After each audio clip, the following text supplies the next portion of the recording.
Hello, and welcome to another episode of the companion series for the Philosopher's Map. If you already have the book, this is meant to be a supplemental that will give you what you need to more easily digest the concepts in the book and thus utilize them for your graphing and system drafting needs. If you don't have the book and any of this interests you, just know that this isn't a replacement for the book. So please buy the book if this interests you and you have questions or whatever. Um, One thing to note is that the book is under $10 at time of recording. It will likely stay that way for the future, so I promise you won't be shocked at the price if you click the links down below. With that said, today we are going to be talking about objects in conceptual geometry. Now, in the book, I have this handy dandy image talking about how a sentence can be an object. Now, if you look here on the left, this is the representative of the concept of how a sentence can be an object. It is the sentence itself as represented, with its constituent parts through grammar forming a gestalt, meaning a sum greater than its parts, representative. And over here you can see this is meant to denote what is behind, if you will, the representation in English, and this is the meaning being conveyed by the sentence, the topology behind the symbolic representation. And we'll get into what a topology is briefly here, and the next episode will be more directly about that. This could be in any other language and would mean the same thing, but this sentence is the English language representation of the thing that would be transmissible in various languages. Essentially, you can say the phrase, how a sentence can be an object in many different languages, and the thing behind it, right, the message that you're trying to convey in every different language, is the topological meaning, like the sum topology that you're trying to convey, like the sum idea that you're trying to convey. And together they form a single object, the meaning and the representative of that meaning. This can be put as a vertex or relation in conceptual geometry with no further complication and without contradiction.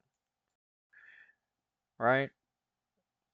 That last part about no further complication or contradiction in relation to the vertex or relation segment is just meant to let you know that if it seems a little confusing how you can have, like, for instance, let's say need a large dot. That will be a sufficiently large dot for our purposes. And we'll be getting into this in a little bit. And by a little bit, I mean a little bit into the series, not necessarily in this episode, but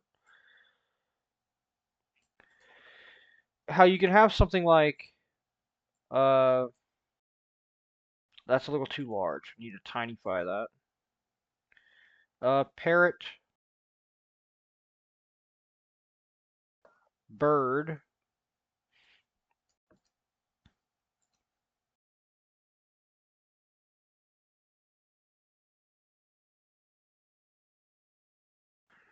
and then a, or the x, and then you can have x equals is a kind of for the relation. So that you would just input this as an object, right, into this relation.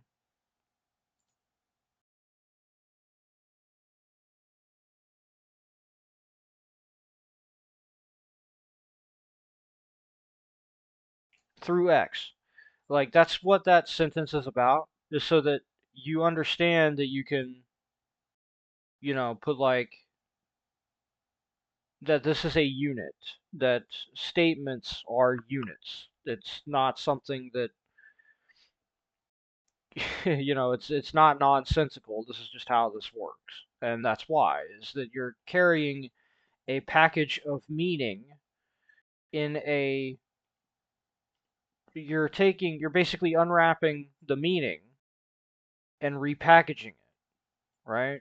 Like, that's what's going on there. Now, if you're wondering, the representatives, which we will be going into in this video, because they are linked very closely. So, representatives are separated into two categories: literal symbols and apparent or native, natural symbols.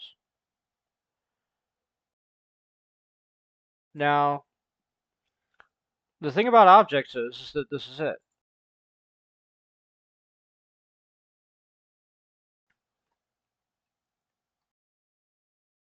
Let me tinyfy that a little bit. This is it.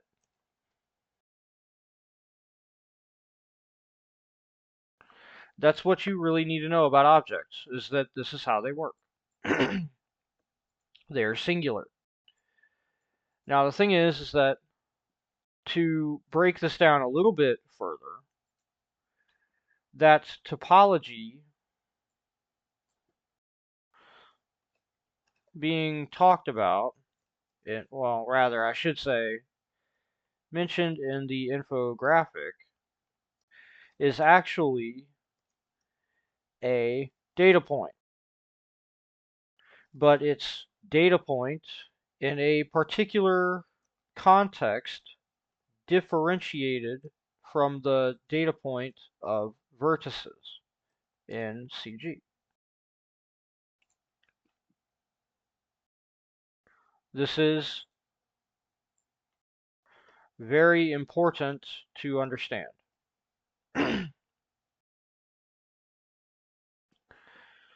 So if we're going to, and this is going to be probably quite a long video, but I promise you it'll be worth it. It'll be informative. As a result, I'm not going to just be rambling.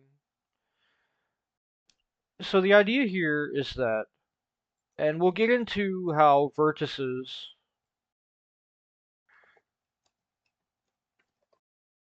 in CG work apart from general data points at a later time. But it's important. We'll call the ones used in vertices particular data points, and the ones we're talking about here, general data points. And the reasoning on this end, right,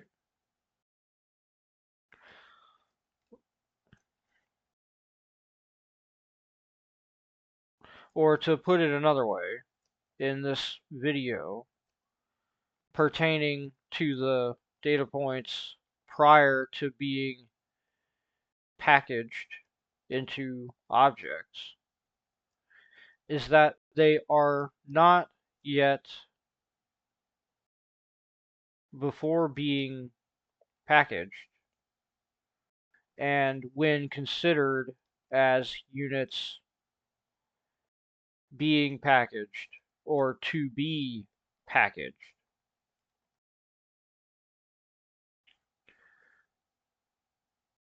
a part of the graph topology, etc. itself. Now that's a little confusing in and of itself. Let's put it this way.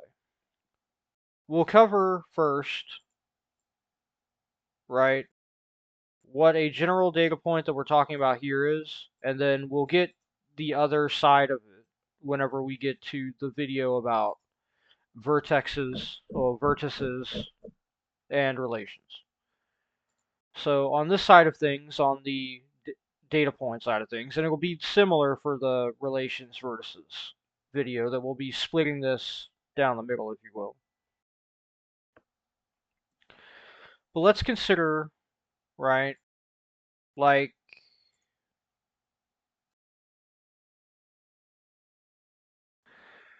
this is the example I use in the book. The data point of a baseball player's record, right? We'll call that general point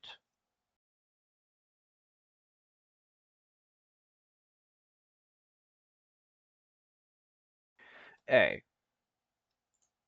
right? So the thing is that you can compare and contrast this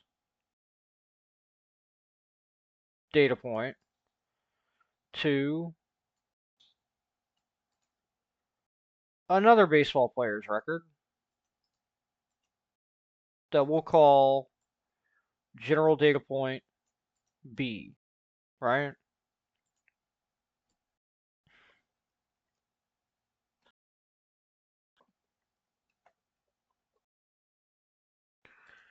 Sorry, I gotta scratch my ear here. So the comparison being made would be your relation, right? Like,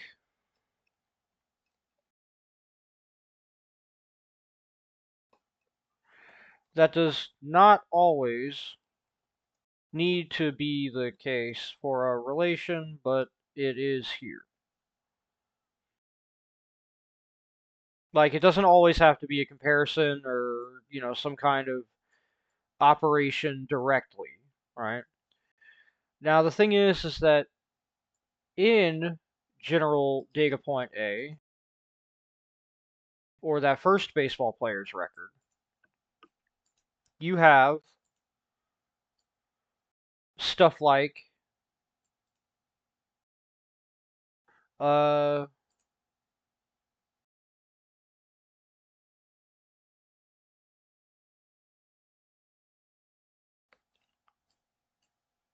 you know, we're going to label it very quickly, but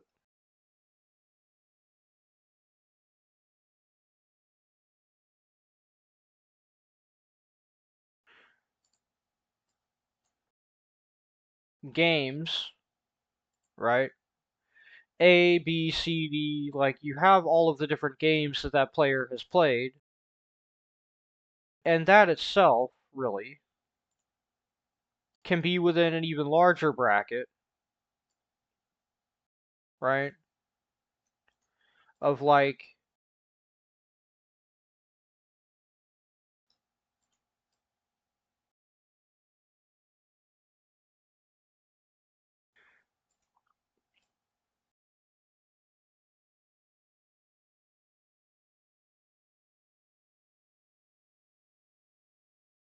yeah, I should have just,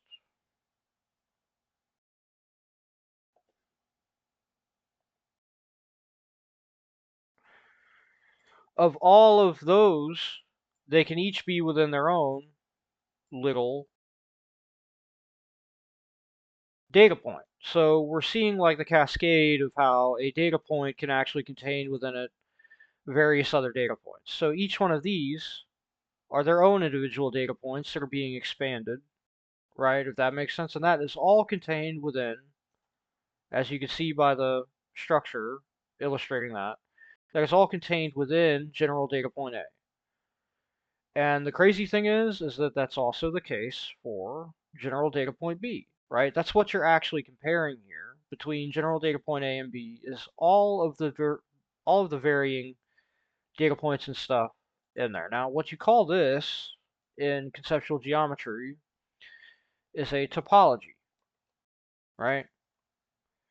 We'll get into that in depth later, but it's the same gist as here. And whenever I say we'll get into that in depth later, I mean we'll just cover this again in the vertices and relations segment. But it's basically the same thing. It's a connection of data points, right? And their relations, which themselves are data points. Because, like, it is data itself comparison. So, like, how well this guy did itself between the games in 1958 of A and D could be marked as, like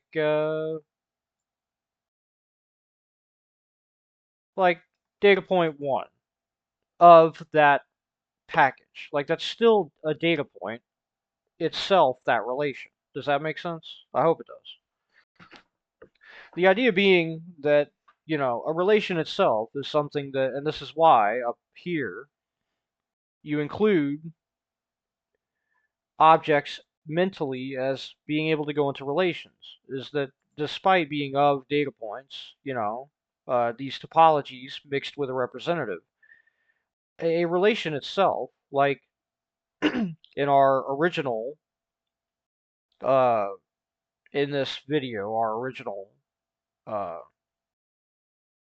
example. Sorry, I need to get some water. Hold on.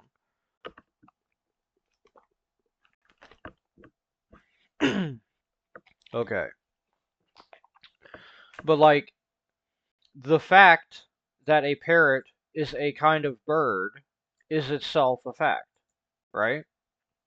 You can think of it that way. So you can almost I wouldn't recommend this because it's not a one-to-one, but you can almost think of a data point as being a fact, right? And the fact that this guy did better or worse or however he did, like this comparison is itself a fact between these two facts that not only connects them, but, you know, is a bespoke fact unto itself, which is the point being made up here, right? And that's also what is meant by topology here. Like the topology behind this, that is the sum unit of how a sentence can be an object. Right, like with here, this is a sum unit, right? Is itself like a topological unit taken together as a single thing. It's kind of like how you can view a sentence as a single unit, which is why I used how a sentence can be an object in this example. Because a sentence itself is a single unit made of units that form the gestalt sentence, right? Just like how sentences are the components that make the gestalt paragraph, right? And the letters are the components that make the gestalt word in languages that operate that way, like in written languages that operate that way. You get, sentences that are the components that make the gestalt paragraphs, and then the paragraphs that make the gestalt, statements like chapters, whatever, that make the book, and then the books that make the series and all that stuff, right? So that's why in my next book, Gestaltic Reasoning, this will be something all covered in that, and then Glyphic Competency, which will be the 102 of sorts to the 101 of the Philosopher's Map, will be getting into these kind of representations right here. Like this is all stuff that I like. This right here is technically stuff that will be covered more in the book, like expansion of individual data points on a graph to show like the data points in them and comparisons across gestaltic hierarchies and stuff. But what's important to understand now is that this is what is meant by a data point. This is what is meant also by a topology. and that hopefully this example is illustrative and, helps you out. So with that, we get to representatives and literal symbols and apparent symbols. Now, thankfully, we have a ready-made example of what a literal symbol is in x plus y equals z. Now, a literal symbol means, in conceptual geometry, an empty symbol that, I'm trying to think of how to word this because there's a couple of properties here that I want to get into later to avoid confusion. So let me just try to be blunt about this. An empty symbol that can contain a topology that isn't necessarily apparent native to it. So in x plus y equals z, right? Like if x equals 1 and y equals 2, z then equals 3, right? So what comes of this is that you then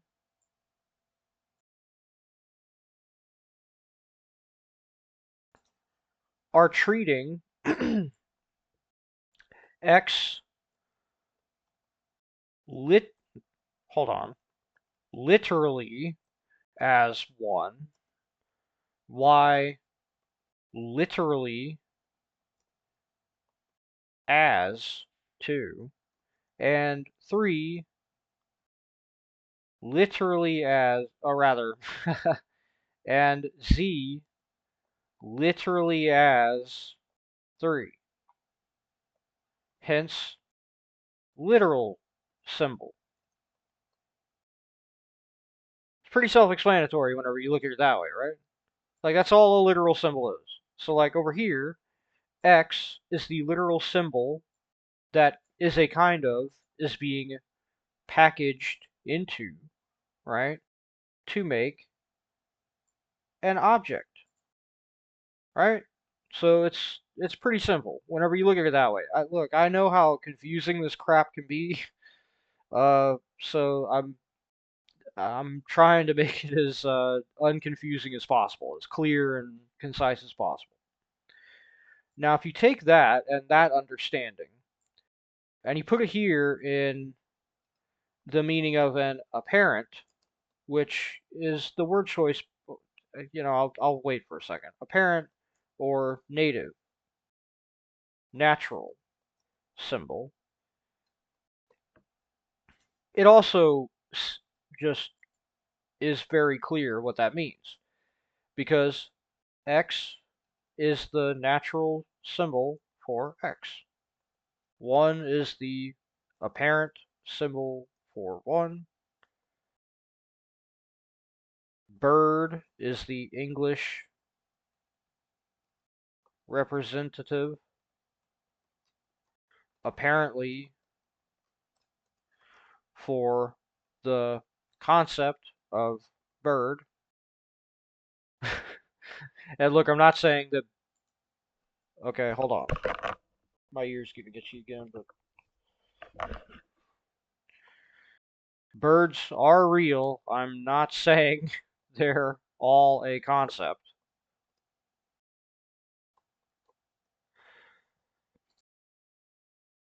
But you get what I'm saying here, right? Just like how a sentence can be an object is the topology. The topology of the meaning being conveyed when you say bird is, in English, represented natively by the word bird, right? I only speak like one language, so if I had it's I think agua is how you say like water in Spanish.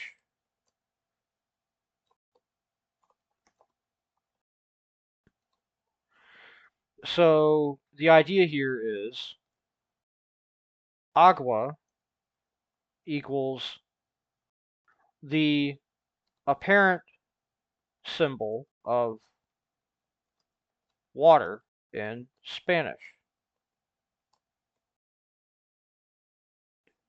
Water equals the apparent symbol in English for water. Okay? So that should hopefully be clear enough. Sorry, my ears get really itchy, and I, try not to make them a feature of this series or any videos that I do. Like that I have to keep moving my headset, but it just is what it is. So yeah, that's the idea here, right? Now the thing is that whenever we get into flow, we will cover why it is that you naturally represent something like x plus y equals z as x plus y equals z, or a plus b equals c, or q plus r equals t, s. Forgive me, I'm not literate, but the point is that you use that instead of,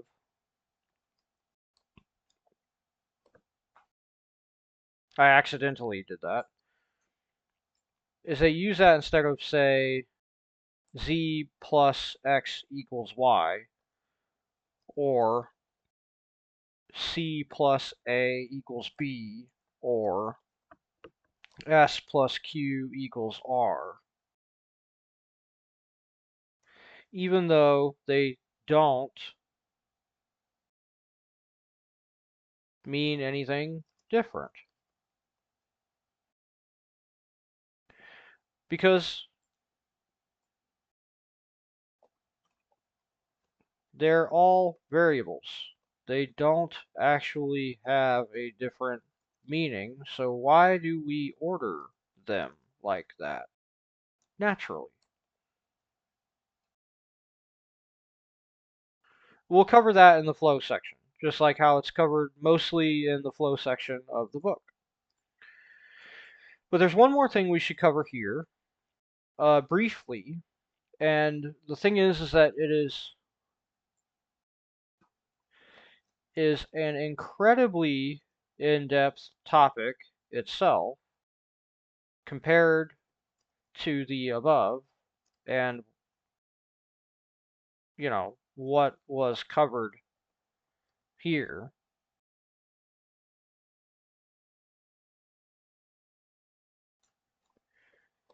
Meta symbols.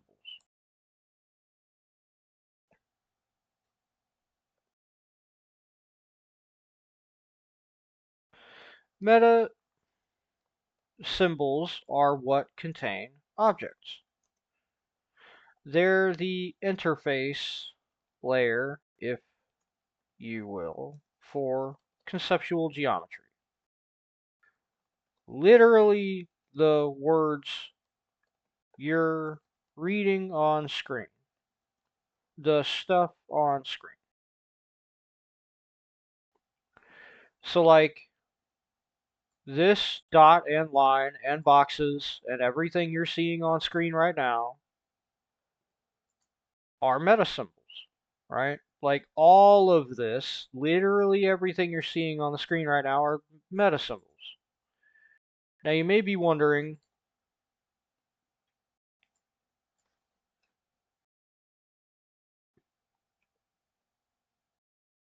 what? Like what? Hold on. Yes, all of this, every bit of this, are meta symbols, right? Now, the reasoning behind that, like I said, we'll cover in I say in a minute, but in the next video probably. The reasoning is that It is what contains the objects for conveyance. So we're talking about layers of representation, right? So take bird concept and bird word in. Okay, how about this? Let's take water concept. Crap, I did it again. Water as the concept, the general data point. And then agua as representative in Spanish. Okay. Now, you can write it like, I don't know if you want to be fancy, like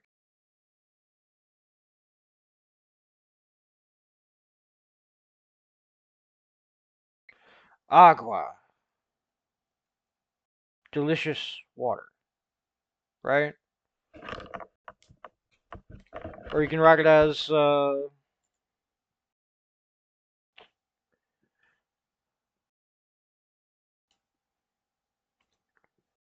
agua, necessary for life. Or you could also write it as, just, I forget what I think it was Segoe UI, or just, agua, water in English. Like, these are all different meta-symbolic representations of the same object, which is to say, agua representing the topology water, represented in different colors, shapes. So, colors and types of font of it. Right, so that's the difference between the like concept, the topology, right? The topology half, this, the right side of this. That's the difference between the right side of this, which is the water as concept, the representative, which is the left side of this infographic, and the things that contain what they make, which is an object. So that, right, is the object being represented meta-symbolically. Because, meta-symbol meaning like a symbol that is meta, right? And meta itself meaning like after or whatever. We all hopefully kind of understand what meta means. So we'll be covering that later in flow mainly. Because that's where a lot of the stuff we're leaving for later all kind of conjoins. All right? So, with that all said, right, that's the first foray into the actual topics and gears and workings of conceptual geometry in this series. See you next time, where we'll be covering again meta symbols, flow, and possibly some other stuff. Thank you for watching, and if you like the video, press the little thumbs up or whatever. And as I said at the top, if any of this seems interesting to you, Remember, this is not a replacement for the book. The book is much more detailed. Please go buy the book. Links down below. It helps me a lot. It's not expensive at all, but it does a lot for me to, have support and know that people are reading my stuff. So, yeah. See you next time.